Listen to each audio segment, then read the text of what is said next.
Nusantara, ibu kota baru pengganti Jakarta mulai menampakkan wujudnya. Diklaim menjadi kota pintar dan ramah lingkungan, IKN terus berbenah. Sudah sejauh mana progres pembangunannya? Saya, Niluh Puspa, mengajak Anda melihat lebih dekat wajah ibu kota baru di Kalimantan Timur.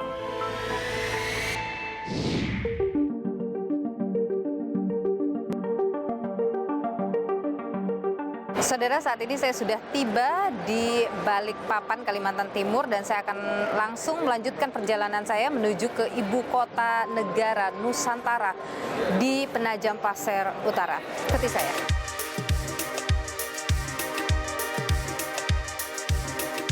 Saudara, setelah menempuh perjalanan 2,5 jam dari Balikpapan, akhirnya saya tiba di Sepaku, Penajam Pasir Utara, Kalimantan Timur, di mana di belakang saya itu adalah lokasi proyek pembangunan IKN atau Ibu Kota Nusantara. Ibu Kota Nusantara dibangun di lahan seluas lebih dari 324.000 hektar. Pembangunan IKN butuhkan dana 466 triliun rupiah. Saudara, demi menggenjot investasi di Ibu Kota Nusantara, Presiden Jokowi sudah menandatangani Kepres nomor 25 tahun 2024 tentang Satgas Percepatan Investasi di Ibu Kota Baru.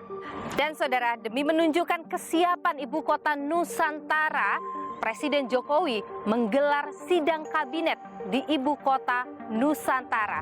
Seluruh Menteri Kabinet Jokowi hadir. Perayaan 17 Agustus sisa menghitung hari. Bagaimana kesiapan Ibu Kota Nusantara ini menyambut tamu negara? Saya akan temui Ketua Satgas Pelaksanaan Pembangunan Infrastruktur IKN, Danis Hidayat Sumadilaga. Ikuti saya, saudara. Pak Danis. Hey, Mbak, apa sehat, kabar? Pak Danis? Sehat. Pak Danis sudah berapa bulan tinggal di sini? Sejak 2021 akhir. Pak Danis, ini adalah menara pandang ya? Ya, kebetulan titiknya tertinggi. Dari sini bisa memandang lebih banyak kejauhan, jadi disebutnya menara pandang. Pak Danis, boleh kita kasih tahu nggak? Ini sebenarnya apa saja ini bangunan-bangunan Oke, ini? yang paling utama itu yang burung Garuda itu. Garuda. Nah, itu adalah kantor presiden yang sekarang namanya adalah Istana Garuda. Di bawahnya itu adalah Istana Presiden yang sekarang namanya Istana Negara. Inilah masa depan Indonesia. Kota ini akan berbeda dengan kota-kota lain di dunia. Jadi nanti tidak ada nih kabel-kabel ataupun pipa-pipa yang... Seluruh IKN itu tidak akan ada kabel di atas ya, Pak ya? Iya. Yang bawah ini air, Iya, Pak? air, kemudian telepon, listrik, fiber optik untuk drainase. Ini gas Gas di atas ini. terpisah. Tetapi kalau untuk utilitas semua di bawah.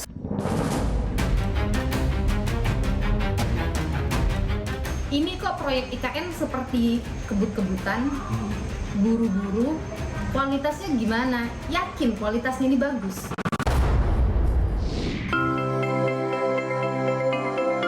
Pembangunan IKN ini ada dampaknya nggak ke Bapak?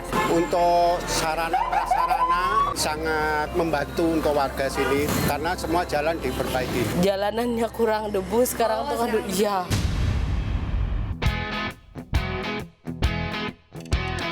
Jadi di semacam keluarga di sinilah ya, Pak ya? Ini juga smart system, Pak? Ya. Mari kita melihat isi di dalamnya seperti apa. Saya sudah melihat di dekat, tapi ada pertanyaan publik yang belum terjawab. Ini kok proyek IKN seperti kebut-kebutan, yakin kualitasnya ini bagus? Yakin. Di dalam kontrak itu kita punya jadwal. Jadwal kapan ini dilaksanakan sampai dia harus selesai. Jadi memang ini sudah sesuai schedule? Karena kami sudah punya timeline-nya untuk pekerjaan ini, kemudian juga prosedurnya sudah dijalankan sesuai dengan SOP. Ada target-target yang tadi disampaikan Pak Danis, 12, 21, dan nanti berhasil di 40. Di balik megahnya mega proyek pembangunan Ibu Kota Negara Nusantara, konflik lahan masih terus membayangi. Luasnya kawasan ibu kota negara membutuhkan pembebasan lahan yang tak main-main. Di tengah situasi ini, kelompok mafia tanah pun diduga mengambil manfaat. Seperti pembangunan bandara VVIP di Kabupaten Penajam Pasir Utara.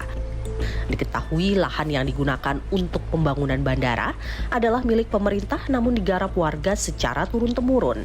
Sesuai aturan dalam Perpres nomor 62 tahun 2018, warga yang menguasai lahan lebih dari 10 tahun akan mendapat santunan berupa uang atau relokasi lahan. Namun dalam proses verifikasi tanam tumbuh oleh pemerintah untuk pembangunan ibu kota negara, warga yang tergabung dalam kelompok tani Saloloang ini tidak temukan nama mereka.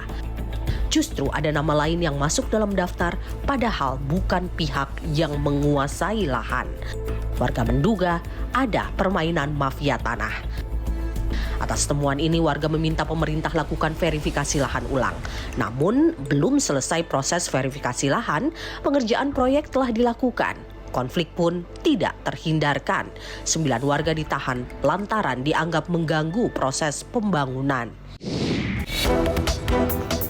Memindahkan ibu kota negara tentu bukan hal mudah. Pemerintah harus peka terhadap implikasi persoalan pembangunan mega proyek pada masyarakat sekitar. Karena tolak ukur keberhasilan sebuah pembangunan bukanlah gedung-gedung pencakar, namun kesejahteraan dan keadilan yang dirasakan masyarakatnya. Harusnya yang dikedepankan adalah bukan proses pengadaan tanah dan pembebasan lahan bagi proyek IKN, tapi kedepankan dulu proses pendaftaran tanah masyarakat adat, desa-desa definitif, kampung-kampung yang selama ini belum diproteksi dan belum diberikan kepastian hukumnya oleh pemerintah. Tanpa itu saya pikir proses IKN tidak hanya akan merugikan masyarakat. Nanti investor bukannya mendapatkan keuntungan investasi di IKN, tapi juga akan berhadapan-hadapan dengan masyarakat. Selalu ada sisi positif dan negatif dari setiap pembangunan. Apalagi membangun ibu kota baru. Tidaklah mudah dan murah.